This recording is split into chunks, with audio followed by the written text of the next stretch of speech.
ni'matil iman wal islam. Salatu wassalamu ala sayyidina Muhammadin khairil anam. Salatan wassalaman daimaini wa mutalazimaini ila habibina Muhammad Rasulullah sallallahu alaihi wasallam. Asyhadu an la ilaha illallah wa asyhadu anna Muhammadan abduhu wa rasuluh. Allahumma shalli ala sayyidina Muhammad wa ala ali sayyidina Muhammad la nabiyya ba'da, amma ba'du. Ya ayyuhal muslimun, inni usikum wa iyaya bitaqwallah wa ta'ati faqad fazal muttaqun. Ya ayyuhalladzina amanu taqullah haqqa tuqatih wa la tamutunna illa wa antum muslimun. Faqala Allah ta'ala fil Qur'anil Karim, a'udzu billahi minasy syaithanir rajim. Bismillahirrahmanirrahim. Attakhadhu aymanahum junnatan fasaddu an sabilillah innahum sa'a ma kanu ya'malun. Shadaqallahul azim wa shadaqa rasuluhun nabiyyil karim. Ma'syiral muslimin rahimakumullah. Sepantasnya dan selayaknya kita bersyukur kepada Allah atas segala bentuk kenikmatan yang diberikan Allah kepada kita, yang merupakan nikmat terbesar barangkali sering kita lupakan, yaitu nikmat hidup. Sehingga bagaimana mungkin kita sehat jika kita tidak hidup? Bagaimana kita sempat kalau kita tidak hidup? Maka salah satu hal ataupun nikmat yang diberikan Allah kepada kita, yang termasuk nikmat terbesar di sana adalah nikmat hidup. Sehingga dengan nikmat hidup terciptalah kehidupan ini, baik dalam sehat maupun sempat. Untuk kita hadir di dalam masjid dalam rangka menjalankan rutinitas kita sholat Jumat secara berjamaah. Serangkai daripada itu, mari kita kirimkan kepada arwah baginda Rasulullah sallallahu alaihi wasallam berupa syafaat, berupa salawat. Semoga dengan salawat yang nantinya kita bacakan, suatu saat kita mendapatkan syafaat di akhir yaumil kelak. Mari sama-sama kita kirimkan salawat, semoga senantiasa tercurahkan kepada baginda Rasulullah sallallahu alaihi wasallam, yang berkat beliau minaz zulumati ilan nur, yaitu pembawa alam yang begitu gelap pada alam yang terang benderang, dari alam jahiliyah atau masa kebodohan waktu itu, sampai kita saat ini berilmu pengetahuan. Ketika itu sehingga tidak kita dapat sekarang ini, karena berkat perjuangan Rasulullah sallallahu alaihi wasallam untuk menegakkan kebenaran di atas muka bumi ini. Mari kita bersama bersalawat berupa Allahumma sholli ala sayyidina Muhammad wa ala ali sayyidina Muhammad. Senantiasa Allah sampaikan kepada baginda Rasulullah sallallahu alaihi wasallam sebagai khatamul anbiya, yaitu penutup para nabi.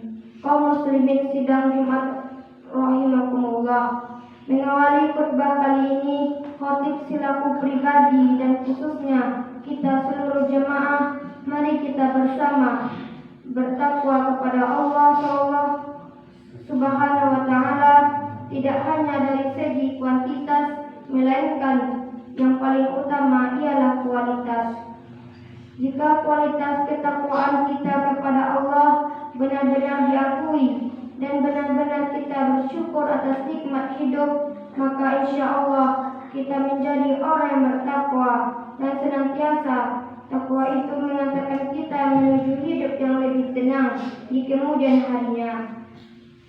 Kaum muslimin rahimakumullah, pada kesempatan kali ini Khatib tidak akan memperpanjang kata mukadimah, langsung saja masuk ke tema khutbah kali ini, yaitu tentang dianjurkan memenuhi amanat. Seperti yang Khatib bacakan ayat di atas tadi, yaitu attakhudhu aymanahum junnatan fasaddu an sabilillah innahum sa'a ma kanu ya'malun, yang artinya mereka menjadikan sumpah-sumpah mereka sebagai perisai bagi mereka, sehingga mereka menghalangi manusia dari jalan Allah. Sesungguhnya amat buruk kelakuan mereka. Quran Surah Al-Munafikun ayat kedua. Maksud dari ayat yang Khatib bacakan tadi yaitu sesungguhnya amanah termasuk budi pekerti yang mulia dan termasuk pokok agama. Amanat sangat dibutuhkan oleh kalangan umat Islam. Setiap unsur dari masyarakat dibutuhkan mempunyai sifat amanat, baik ia pengusaha atau rakyat, pegawai atau juragan, seorang pedagang atau petani, seorang kaya atau miskin, orang mulia atau orang lemah, orang tua atau orang kecil. Semuanya dibutuhkan mempunyai sifat amanat dan jujur dalam melaksanakan tugasnya masing-masing, karena dengan adanya sifat amanat dan jujur, maka kecurangan, kekhawatiran dan pemalsuan dapat dihindari. Ada sejumlah hadis yang menyebutkan bahwa yang pertama kali dicabut dari umat Islam adalah sifat amanat atau kejujuran. Adapun yang paling akhir adalah sholat. Tidak ada kebaikan seorang yang rajin melakukan sholat dan menunaikan zakat jika ia tidak mempunyai sifat amanat dan kejujuran. Seorang pengkhianat atau dibenci oleh Allah, para malaikatnya, dan semua manusia, karena seseorang tidak mempunyai sifat amanat dan jujur, maka ia menyepelekan agamanya, dunia pergaulannya, muamalatnya, sehingga hartanya tidak berkah dan menjadi pelakunya sebagai orang hina yang suka bersumpah palsu, seperti yang disebutkan dalam sabda Nabi, arba'u idza kunna fika fala aina alaika ma fataka minad dunya hifzu amanati wasidku hadisin wa husna khalifah wa ifah fi tu'mah.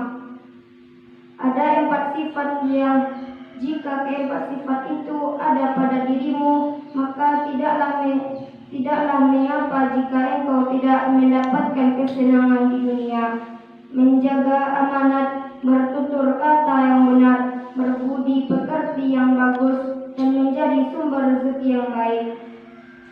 Nabi SAW bersabda, ayatul munafiki salasa, iza haddasa kaza, bahwa iza wa'ada akhlafa, wa iza aktu minaqad. Tanda-tanda orang munafik ada 3. Jika ia berbicara, ia berdusta. Jika berjanji, ia ingkar. Jika diberi amanat, ia khianat. Bagi orang yang suka berkhianat, maka di hari kiamat kelak ia diberi panji-panji yang bertulis, orang ini pernah berkhianat kepada si fulan. Nabi SAW bersabda, man ghassana falaysa minna. Siapapun yang berlaku curang terhadap kami, maka ia termasuk dari golongan kami. Maka ia tidak termasuk dari golongan kami. Seseorang yang berbuat curang terhadap seorang mukmin,